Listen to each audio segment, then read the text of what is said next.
Selamat datang di Zona Maji, di mana kamu akan mendengarkan sebuah cerita buatanku sendiri. Jika ada yang bertanya, apakah cerita ini sungguhan atau bukan? Jawabannya adalah bukan. Ini adalah sebuah cerita buatanku sendiri atau keteranganku sendiri. Dan cerita ini juga aku buat sebenarnya sudah beberapa hari ya, mungkin 1 minggu lebih lah. Cuma sekarang ini baru direkam. Ya sebenarnya ingin merekamnya sudah beberapa hari yang lalu, cuma sekarang inilah saat untuk merekamnya. Nah, cerita kali ini tentang sebuah kejadian di kerajaan yang bernama Kerajaan Kakala.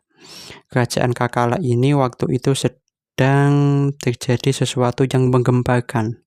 Rajanya yang bernama Raja Bagi itu tiba-tiba saja meninggal dengan misterius. Beliau meninggal dengan posisi masih duduk di singgasananya dan mulut mengeluarkan busa.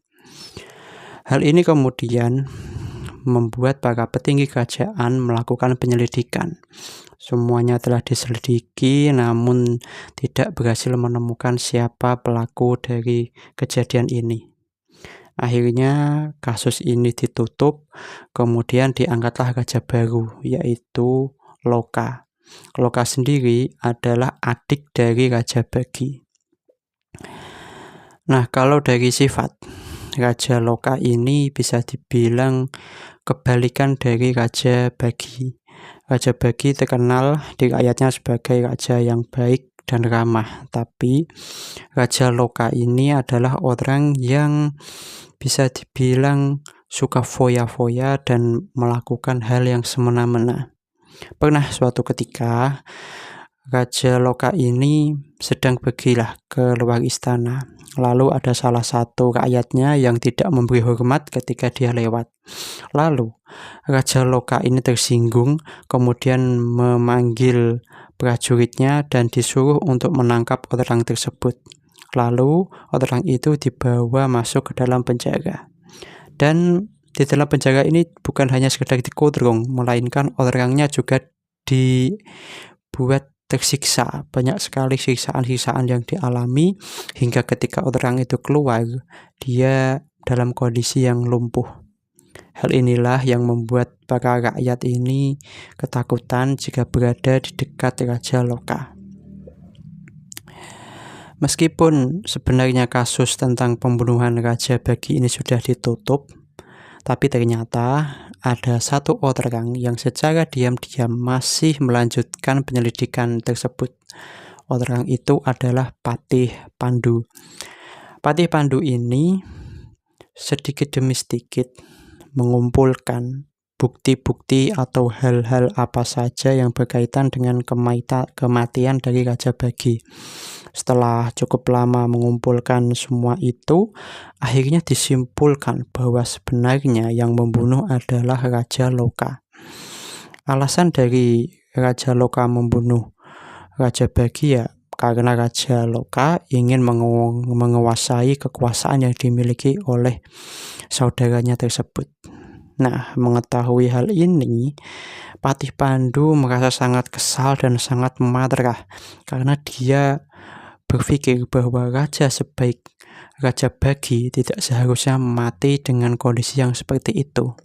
Terus, ikatan Patih Pandu dan Raja Bagi ini juga sudah sangat-sangat dekat. Sudah bertahun-tahun, Patih Pandu selalu ikut kegiatan raja dan melalui banyak hal bersama. Bahkan, Raja Bagi ini sempat bilang bahwa Patih Pandu ini sudah dianggap sebagai adiknya sendiri. Dari hal inilah Patih Pandu merencanakan sesuatu untuk balas dendam terhadap Raja Loka. Suatu ketika Raja Loka mengadakan rapat. Dipanggillah para petinggi-petinggi istana dan salah satunya juga hadir Patih Pandu. Satu persatu petinggi ini menjelaskan tugas-tugasnya, entah itu bagian pertanian, bagian ekonomi, dan bagian lainnya. Setelah cukup lama rapat berlangsung, akhirnya tibalah saatnya Patih Pandu menjelaskan tugasnya sebagai orang yang mengatur prajurit dan beberapa hal yang berkaitan dengan perlengkapan perang.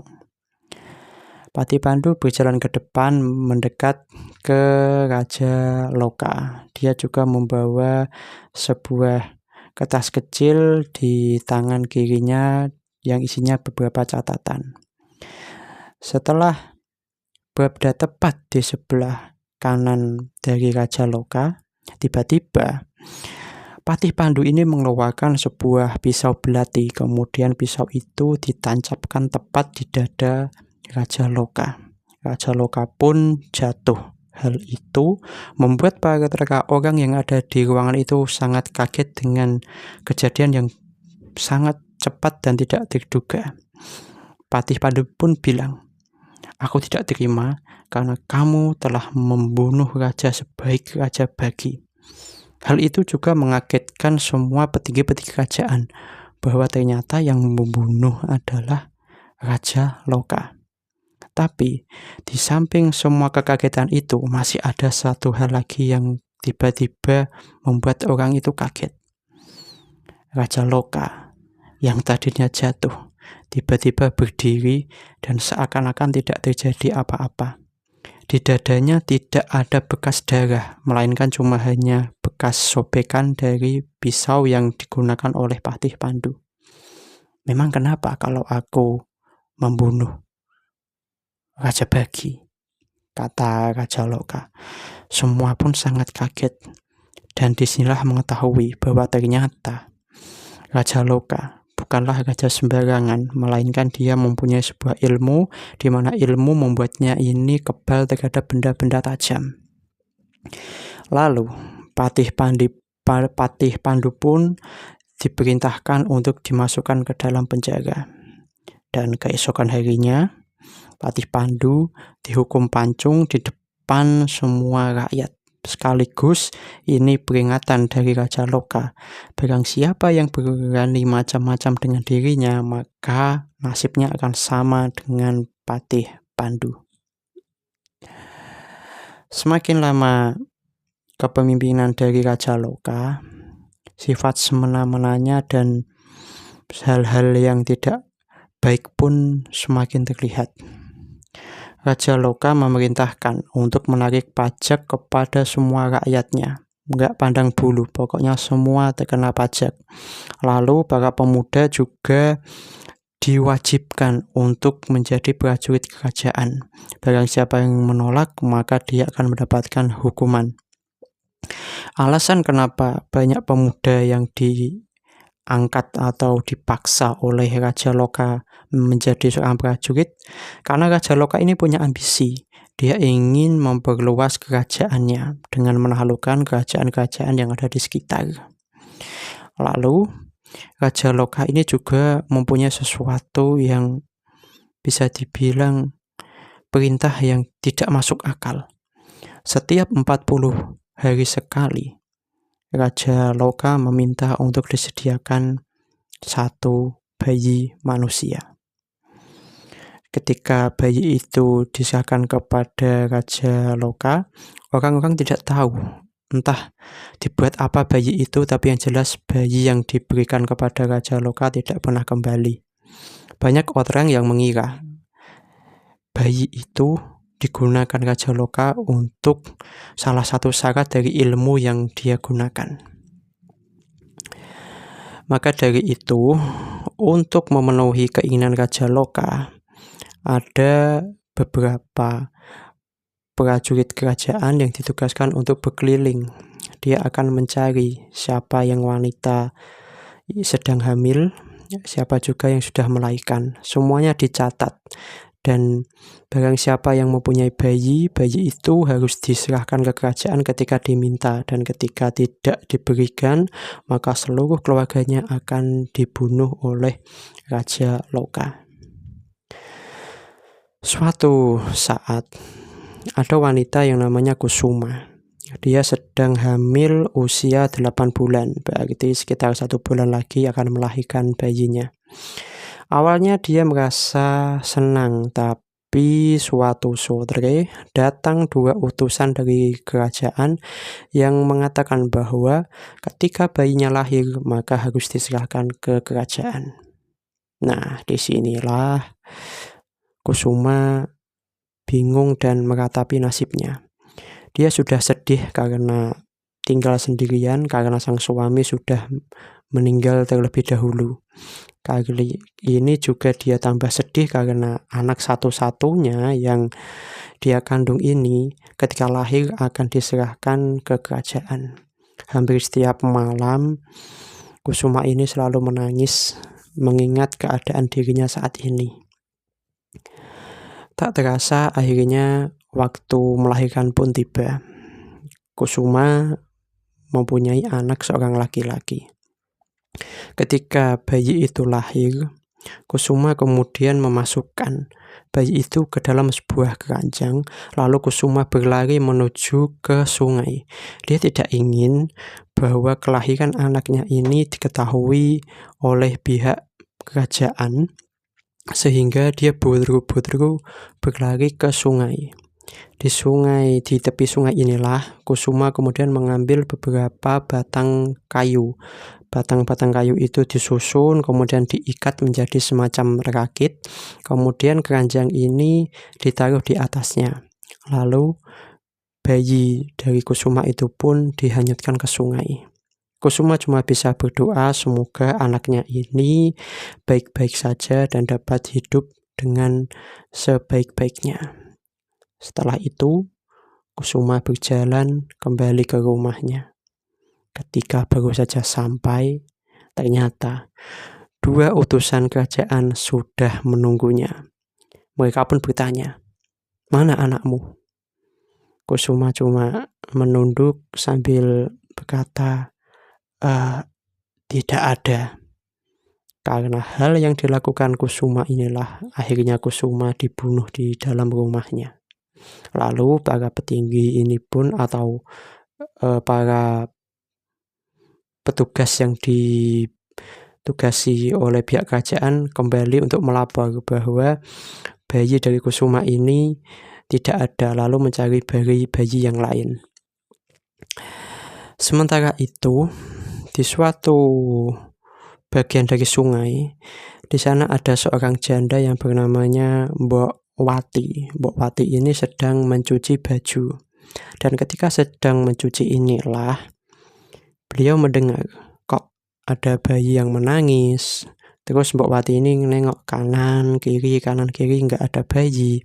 Terus beliau melihat ada sebuah keranjang yang mengapung di atas batang-batang kayu. Dan jika diperhatikan, suara bayi menangis itu berasal dari keranjang tersebut. Akhirnya, secara khawatir bahwa mungkin ada bayi di sana,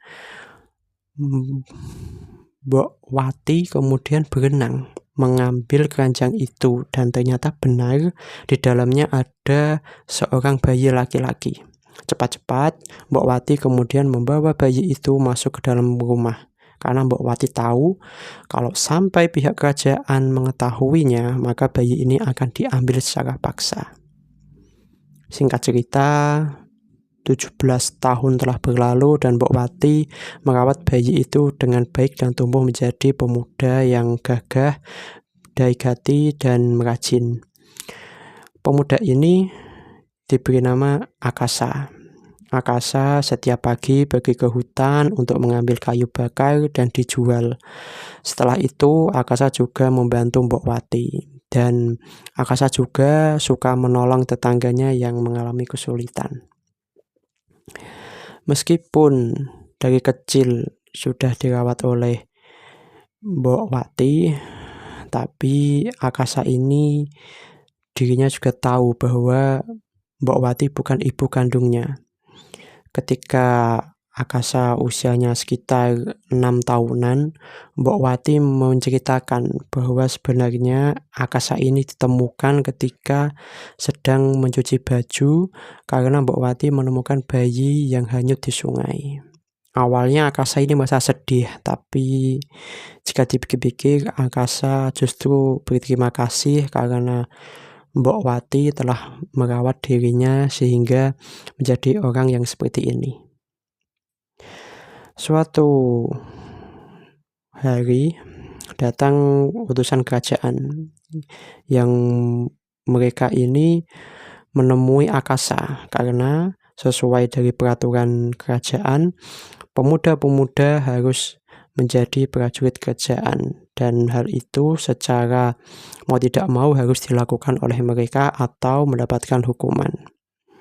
Karena hal itulah Akasa terpaksa harus pergi meninggalkan Mbok Wati sendirian di rumah. Di tempat latihan sebagai seorang prajurit, Akasa ini semakin banyak melihat hal-hal yang tidak baik di kerajaan. Salah satunya adalah budak.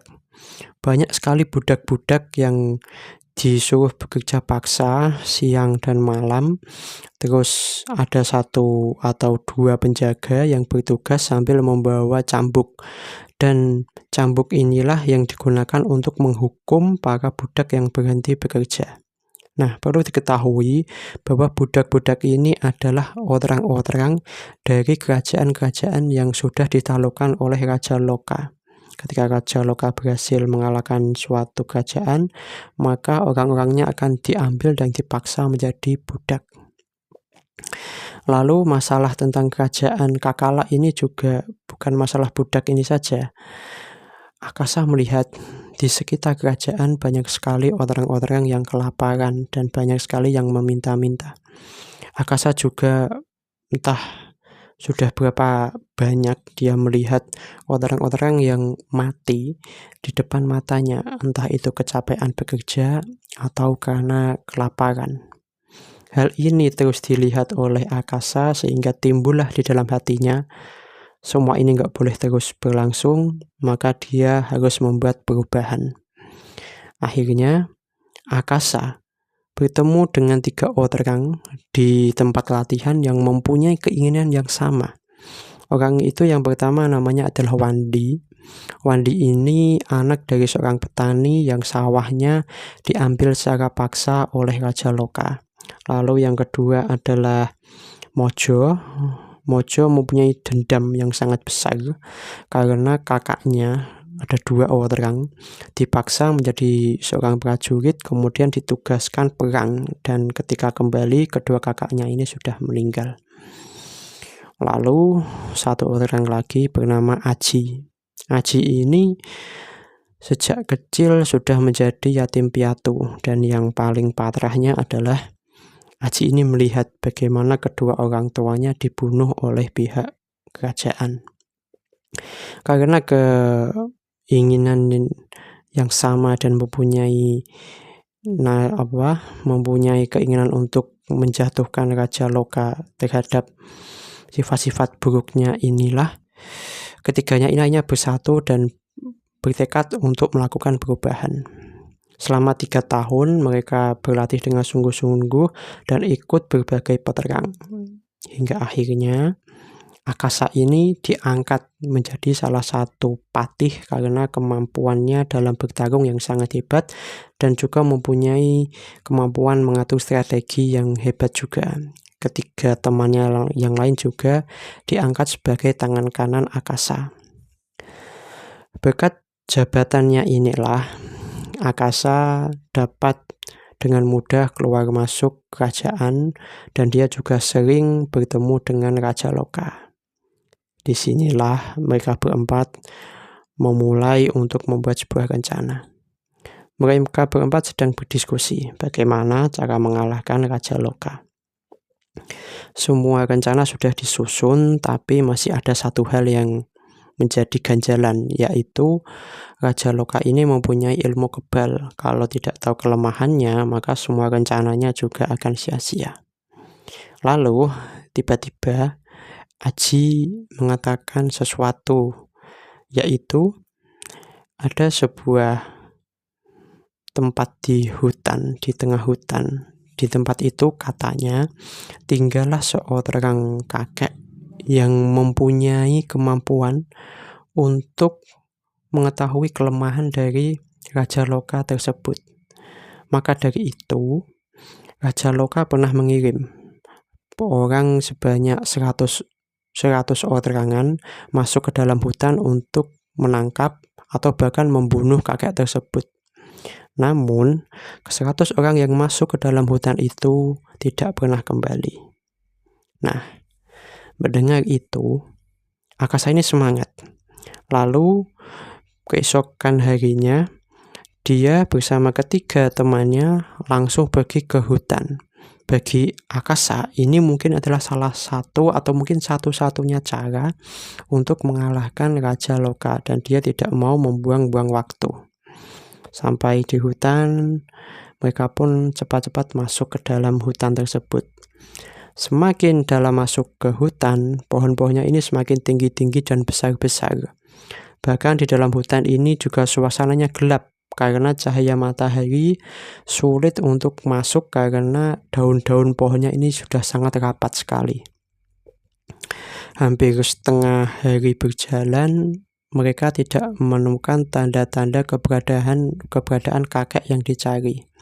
Hingga akhirnya diputuskanlah mereka beristirahat. Mereka beristirahat duduk di atas sebuah pohon yang tumbang sambil mengeluarkan bekal yang mereka bawa. Mereka mengeluarkan nasi yang dibungkus oleh daun pisang dan lauknya adalah ikan bakar. Mereka makan dengan cepat. Setelah selesai, lalu melanjutkan perjalanan lagi. Ketika melanjutkan perjalanan inilah, mereka yakin bahwa mereka ini sudah berjalan sangat-sangat jauh. Tapi Akasa yang berada di depan ini kaget. Ternyata mereka kembali ke tempat semula, yaitu ke tempat di mana pohon tumbang, tempat mereka istirahat tadi. Di sana juga masih ada bekas daun pisang dan tulang-tulang ikan yang mereka makan tadi. Akasa bingung, kok bisa kembali lagi padahal mereka sudah berjalan jauh. Hingga akhirnya Akasa memutuskan untuk ayo kita jalan lagi gitu kan. Jalanlah mereka berempat lagi menuju ke arah yang berbeda. Tapi setelah berjalan jauh, mereka kembali ke tempat itu lagi. Akasa pun kemudian menyuruh mereka berjalan lagi sampai sekitar 10 kali mencoba. Tapi setiap kali mencoba, mereka selalu kembali ke tempat yang sama. Hingga akhirnya Mojo pun memberikan usul bahwa mereka harus istirahat di sini karena percuma saja melanjutkan perjalanan kalau mereka kembali ke tempat yang sama. Mojo juga bilang kemungkinan inilah yang terjadi kepada 100 orang yang dulu pernah dikirim untuk menangkap kakek itu. Mereka mungkin tersesat di hutan sehingga tidak pernah kembali. Malam harinya mereka berempat tidur di sana. Dan ketika pagi, mereka pun cepat-cepat bersiap-siap, selesai sarapan, kemudian melanjutkan perjalanan lagi. Dan untuk kesekian kalinya, mereka kembali ke tempat yang sama. Akasa ini bingung, dia lalu duduk di atas pohon mati itu sambil berpikir, kalau ini terus berlangsung, hanya menunggu waktu sampai mereka kehabisan bekal dan akan mati di dalam hutan ini. Saat sedang berpikir itulah, tiba-tiba datang seekor burung perkutut yang sedang mematuk-matuki tanah. Sepertinya burung itu sedang mencari makan. Lalu Akasa tanpa berpikir panjang, dia mengambil satu genggam beras, lalu diberikanlah kepada burung perkutut itu. Dan ketika burung itu mulai makan, tiba-tiba terdengar suara yang menggema di seluruh arah. Suaranya itu bilang seperti ini, aku sudah mengamati kalian semua dari kemarin. Aku kira kalian adalah utusan kerajaan yang berusaha untuk membunuhku. Tapi setelah aku melihat kalian, ternyata kalian orang yang berbeda. Siapa kau? Kata Akasa. Lalu ketiga temannya ini mengeluarkan pedang untuk siap-siap jika ada sesuatu buruk yang akan terjadi. Lalu tiba-tiba di balik sebuah pohon keluar kakek yang memakai baju putih, rambutnya juga sudah putih, mempunyai jenggot juga putih. Jalannya ini agak membungkuk dan beliau menuju ke arah mereka berempat. Aku adalah Mbah Jopo. Mungkin akulah yang kamu cari. Nah, disinilah Akasa kemudian mengutarakan keinginannya bahwa mereka berempat memang mencari seorang kakek dan ingin menanyakan apa sebenarnya kelemahan dari Raja Loka. Lalu Mbah Jopo pun menjelaskan, Raja Loka itu mempunyai ilmu yang disebut sebagai ilmu Mindah Sukmo. Ilmu Mindah Sukmo ini dapat membuat nyawa seseorang dipindahkan ke seekor hewan. Dan hal itu akan membuat orang yang menggunakan ilmu ini akan kebal terhadap segala macam senjata. Nah, untuk mengalahkan orang tersebut, maka terlebih dahulu harus membunuh hewan jadi-jadian yang digunakan untuk menyimpan nyawa dari orang tersebut. Setelah itu, orang yang memiliki ilmu itu akan kembali sebagai manusia biasa lalu bisa dikalahkan. Mendengar itu, Akasa dan teman-temannya pun akhirnya bahagia karena kelemahan Raja Loka telah berhasil diketahui. Tapi nggak berapa lama setelah Mbah Jopo ini menjelaskannya, beliau ini tiba-tiba menghilang, berubah menjadi semacam asap, lalu tertiup angin.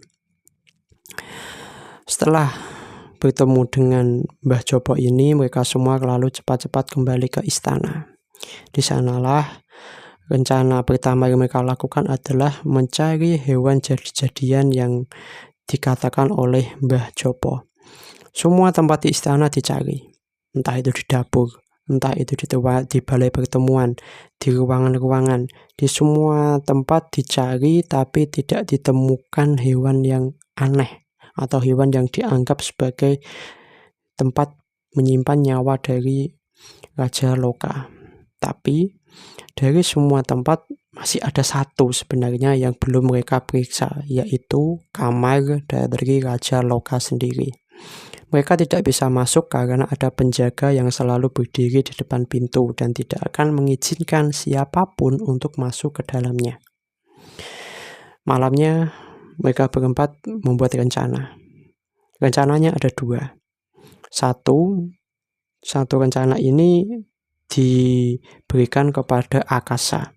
Karena Akasa ini mempunyai jabatan, maka dia diberi tugas untuk masuk ke kamar dari Raja Loka karena dia bisa leluasa bergerak di dalam istana. Sementara ketiga temannya ini akan menuju ke ruang singgasana pada saat malam hari karena Raja Loka sering berada di sana untuk melakukan pekerjaannya. Dan di ruangan itu pun Raja Loka sendirian. Dan disinilah rencananya mereka bertiga akan menahan Raja Loka di ruangan tersebut agar Raja Loka tidak keluar dan berteriak kepada sang penjaga sehingga semua rencananya pun gagal. Malam tiba, rencananya pun dimulai. Seperti malam-malam sebelumnya, Raja Loka berada di istananya dan dia sedang membaca surat yang masuk. Lalu Wandi, Mojo, dan Aji ini masuk ke dalam ruangan tersebut dan berjalan mendekati Raja Loka.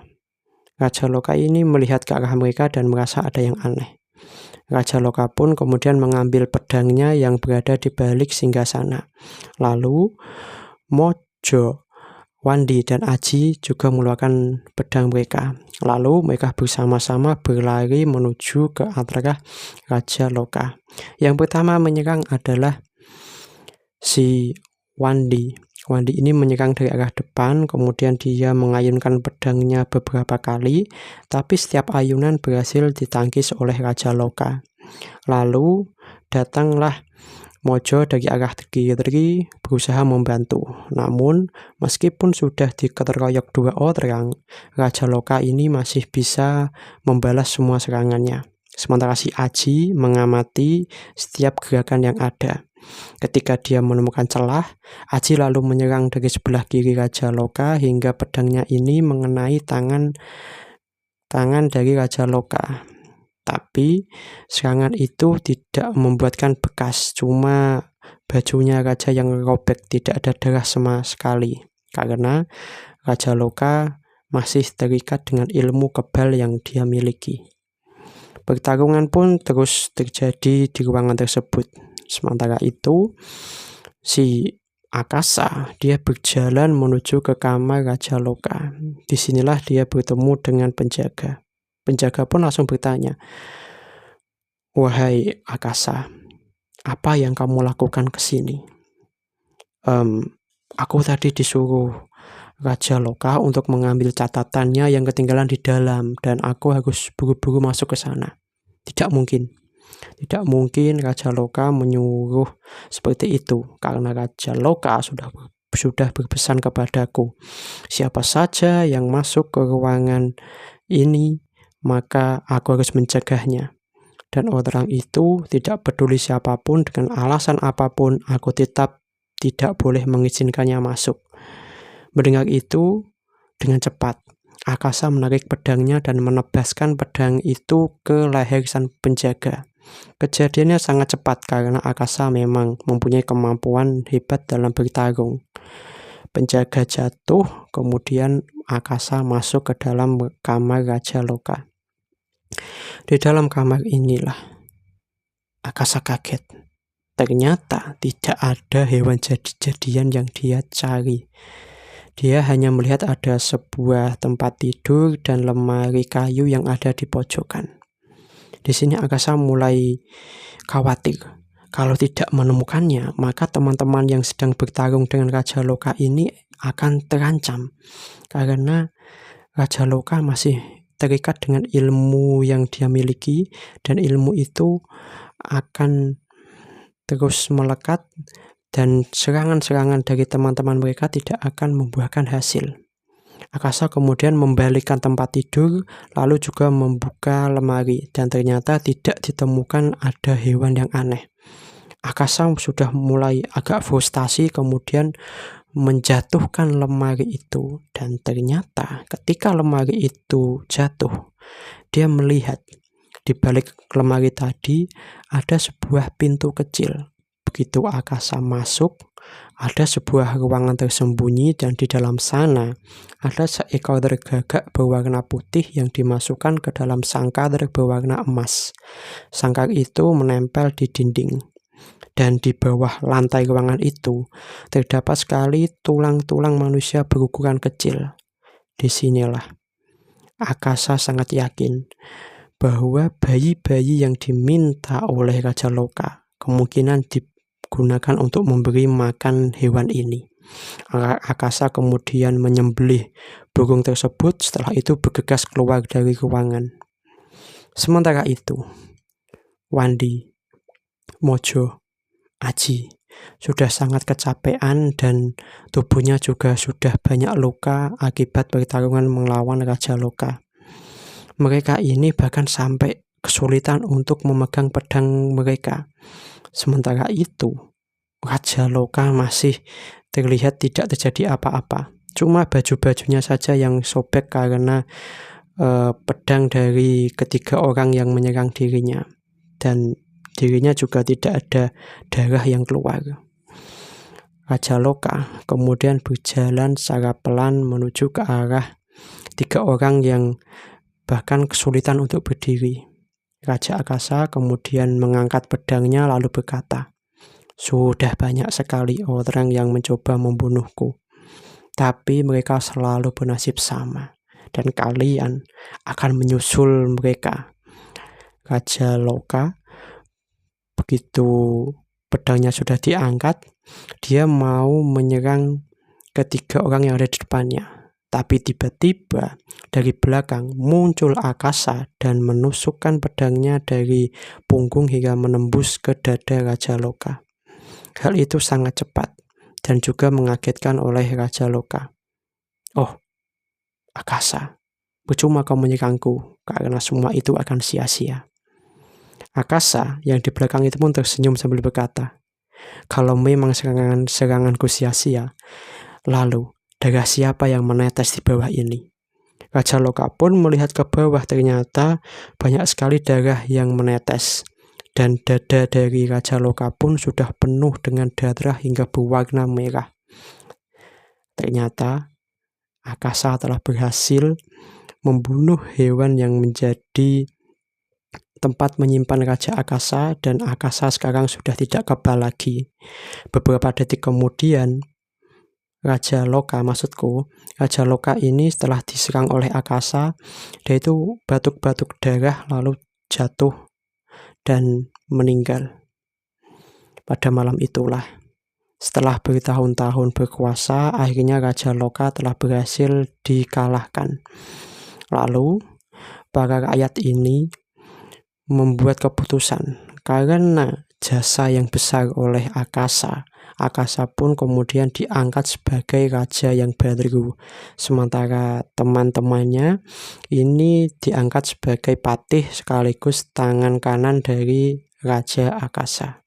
Dari sinilah kerajaan Kakala mulai berbenah, kemudian peraturan-peraturan yang merugikan rakyat dibuang, sehingga kini kerajaan menjadi baik dan semua rakyat pun menjalani kehidupannya dengan normal tanpa ada rasa takut dari pihak kerajaan. Itulah cerita kali ini. Mohon maaf mungkin jika ada kata yang belibet atau mungkin ada kata yang salah. Ini adalah cerita yang aku buat dan aku sebenarnya juga masih latihan bagaimana cara bercerita, dan ya semoga saja dari video yang aku buat ini kemampuanku bisa lebih baik dari yang sebelumnya, dan di episode yang akan datang yang akan aku buat nanti semoga saja tidak ada kesalahan dan menjadi sebuah konten yang bagus. Terima kasih sudah menonton dan sampai jumpa di episode selanjutnya. Sampai jumpa.